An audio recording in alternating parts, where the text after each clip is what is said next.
Assalamualaikum warahmatullahi wabarakatuh. Kembali lagi kawan di Legenda Catur Dunia. Kejuaraan dunia antara Ding Liren versus Guke sudah memainkan 6 game, sementara hasilnya masih imbang 3-3 kawan. Dan tadi malam hari jeda kedua tidak ada partai yang digelar. Selain kejuaraan dunia itu, di Singapura juga ada turnamen terbuka, Singapore International Open 2024. Turnamen ini menyediakan hadiah yang cukup besar, 100.000 US dollar kawan, menggunakan sistem Swiss 9 babak dan terbagi menjadi 2 grup berdasarkan elo rating. Ada beberapa pemain kita yang juga berlaga di sini kawan, seperti International Master Anjas Novita, Nayaka Budi Dharma kawan, ada Azaria Jodis di situ. Sementara Azaria Jodis ini kawan, pemain kita yang berada di posisi 18. Posisi teratas dari pemain-pemain kita yang lain. Mendapatkan 4 kali menang, 1 kali kalah kawan. Tapi di turnamen ini kawan, tidak semua game tercover ya. Hanya ada 10 papan saja yang tercover, terupload di internet.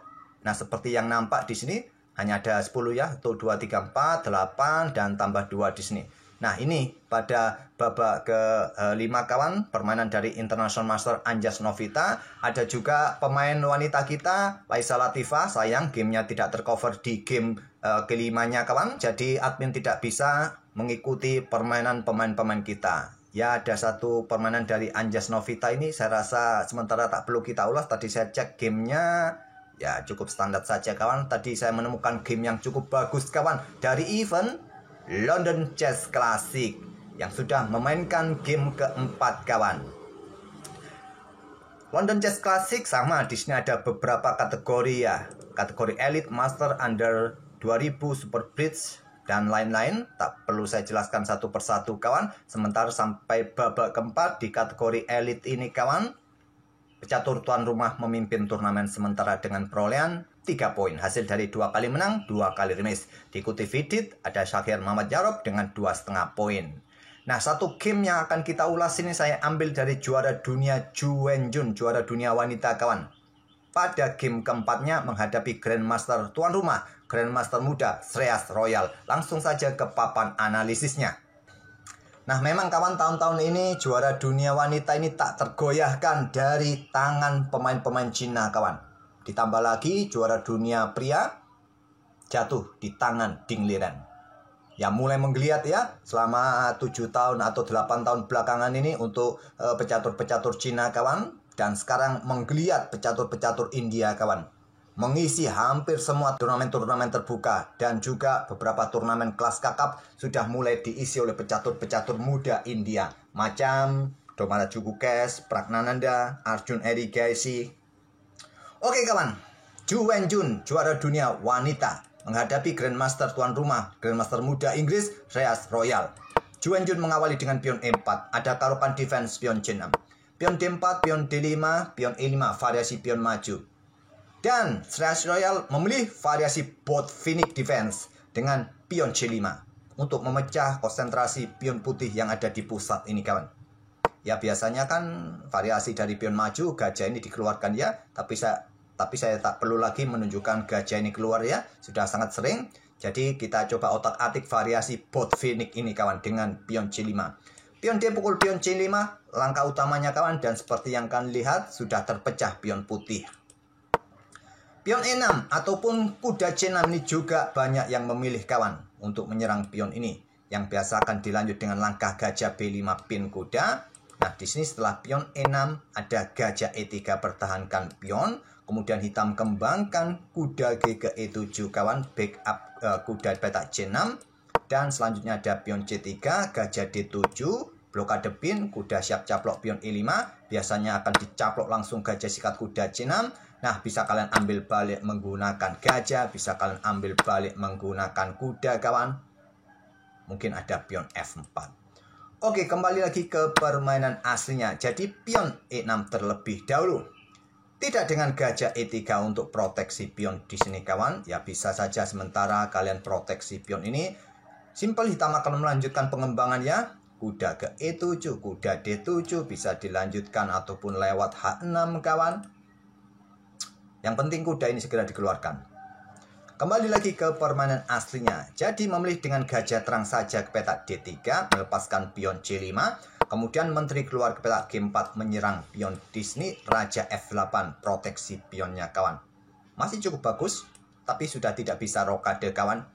Bisa melangkah dengan langkah kuda ke E7. Paling banyak seperti ini kawan. Hitam akan memainkan kuda berkembang ke petak E7 melepaskan pionnya. Menteri caplok, benteng geser. Menteri caplok ambil pion lagi petak H7. Selanjutnya menteri ini akan dikeluarkan. Menekan pion yang di sini, menekan pion yang di sini kawan. Kalaupun ada kuda ini coba backup pion F2. Ya mungkin hitam akan santai terlebih dahulu, kembangkan perwira yang lain. Mengembangkan kuda B ke C6 ataupun ke petak D7 kawan. Oke, kembali lagi ke permainan aslinya. Kalaupun pion ini kawan tidak di backup, ambil contoh petak F3 ya. Ya simple gajah F2 skak. Raja geser mungkin ke pusat, diikuti pengembangan perwira. Kembali lagi ke permainan aslinya kawan. Ya seperti biasa admin akan kembali ke format dulu ya. Kita otak-atik macam-macam variasi di awal-awal pembukaan. Sebagai bahan referensi bagi kawan-kawan pemula ingin belajar. Kalau sudah pintar biasanya nanti para penonton ini loncat ke channel yang lain, melihat video atau game-game yang satset-satset. Gak ada masalah kawan. Silakan. Itu hak penonton ya. Silakan. Oke lanjut kawan.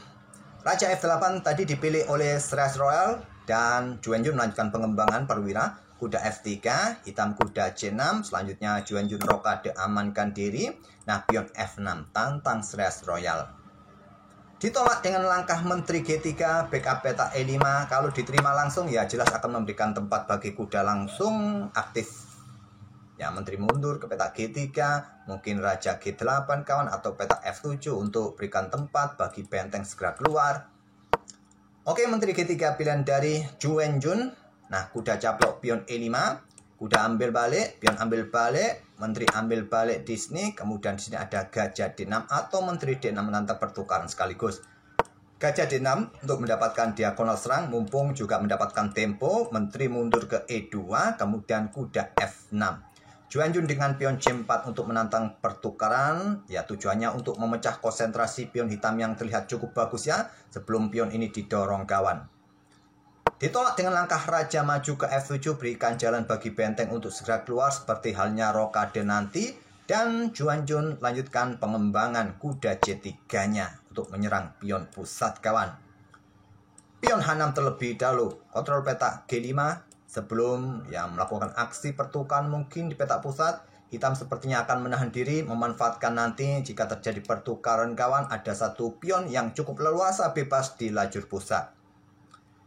Juwenjun dengan pion H3 kawan, kontrol petak G4-nya, ada benteng F8, kemudian di sini ada gajah E3 melanjutkan pengembangan sebelum bawa bentengnya keluar juga. Raja mundur ke G8, ada benteng AD1. Dan di sini gajah D7 melanjutkan pengembangan, gajah C2. Buka akses bagi benteng pion, menekan pion D5. Menteri E7 melepaskan pion pusat cukup disayangkan kawan. Setelah gajah mundur, terbuka pressure bagi pion D5. Mestinya harus dijaga saja dengan gajah C6 kawan. Mungkin di sini ada gajah D4 ataupun juga pertukaran langsung, tak ada masalah. Kalian punya aset pion bebas. Tapi dilepas saja oleh Sres Royal dan Juwenjun dengan senang hati menerima. Pion C pukul pion D5, ambil balik, kuda ambil balik, kuda ambil balik, benteng ambil balik, gajah C6. Menempati diagonal terang panjang. Tadi pun langsung juga bisa menempati diagonal terang panjang, langsung ditempatkan di diagonal terang panjang. Malah melepaskan pion, sudah tidak punya aset pion bebas di center. Minus satu pion hitam. Gajah C6. Nah, benteng punya opsi turun saja petak D4, petak D2 kawan. Memilih menteri D3. Korban kualitas. Diterima gajah sikat benteng, ambil balik skak. Kalau kalian terburu-buru melakukan skak di sini kawan, kalian tidak punya waktu lagi untuk mendapatkan gajah kawan. Ya, kalau serang lagi dengan gajah masih bisa lari. Kalian kalah. Ya, kalau sudah begini ya mau gimana lagi? Remis saja. Jadi ambil langsung tempo skak. Raja mojok, ataupun dengan benteng F7 kawan. Kalau ada gajah B3 di sini mungkin kalian keluarkan benteng saja. Persiapan discover, menteri lari, kualitas memang kembali kawan. Benteng jatuh. Putih masih dalam posisi yang bagus juga. Raja H8. Di sini menteri D3 ancaman skak mat. Geser lagi ke G8. Menteri H7 skak keluar. Skak. Mundur lagi. Di sini ada gajah D4. Sikat pion, gajah jatuh. Antisipasi dengan benteng F6. Kembalikan kualitas perwira. Skak terlebih dahulu. Raja F7, baru gajah sikat benteng. Ambil balik oleh menteri, diikuti benteng E1 kawan. Nah, coba lihat, gajah siap meluncur untuk melakukan aksi di sini dan diikuti menteri kawan, bisa serius ancamannya. Antisipasi dengan menteri D4, ancaman skak emat kawan tak terhentikan. Langkah terbaiknya blokade akses benteng ini. Kalaupun ada skak dengan gajah B3, geser ke petak E7 kawan. Tapi ya repot ya, ada menteri E4, ya wassalam juga. Ya paling tidak skak mat lah. Tapi menteri bergerak petak D4, 7 langkah skak mat kawan. Gajah B3 skak, raja maju. Diikuti benteng E6 skak, raja maju. Ikuti menteri G6 skak, raja maju. Dan menteri G4 skak mat di langkah ke-34. Permainan yang ciamik, simple terlihat kawan ya, dengan permainan yang terbuka di center. Tapi karena punya tempo terlebih dahulu, putih menempatkan gajah snipernya, terutama gajah terangnya yang cukup bagus, berkoordinasi dengan menterinya kawan, menghasilkan serangan yang tak mampu diredam oleh hitam. Oke, itulah kawan permainan Zhu Wenjun, juara dunia wanita saat ini asal Cina. Semoga bisa menghibur kalian kawan, dan kita akan bertemu di video-video berikutnya. Terima kasih. Wassalamualaikum warahmatullahi wabarakatuh.